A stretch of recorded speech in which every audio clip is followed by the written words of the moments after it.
Hi అండి. నమస్తే. నేను మీ హలజ. మా వదిన వాళ్ళ పాపది మ్యారేజ్ ఉందండి. సో, మా పాప హెయిర్ కట్ చేపించుకుంటాను అంటే, హెయిర్ కట్ చేపించడానికి పార్లర్‌కి తీసుకెళ్ళాను. వాళ్ళు హెయిర్ కట్ కూడా చేశారండి. నీట్‌గా ఎక్స్‌ప్లెయిన్ చేస్తూ హెయిర్ కట్ అనేది చేశారనమాట. మనకి ఎంత కట్ చేయాలి, ఎంత కట్ చేస్తే ఎలా ఉంటుంది అన్నీ ఎక్స్‌ప్లెయిన్ చేస్తూ వాళ్ళు హెయిర్ కట్ చేశారనమాట. ఇది సంగీత్ రోజండి. సంగీత్ రోజు వచ్చేసి ఇక్కడ డాన్సులు వేస్తున్నారు. ఇక్కడ డాన్స్ మా బాబు వేస్తున్నారనమాట. సంగీత్, హల్దీ, మెహందీ, పెళ్లి అన్నీ బాగా ఎంజాయ్ చేసామనమాట.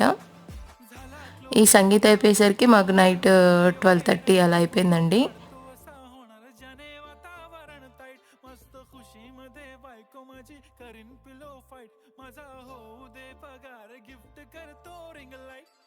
नको मला चहा खारी आता जेवण करून जाईन सेलिब्रिटी तू मी तुझा पिये बनून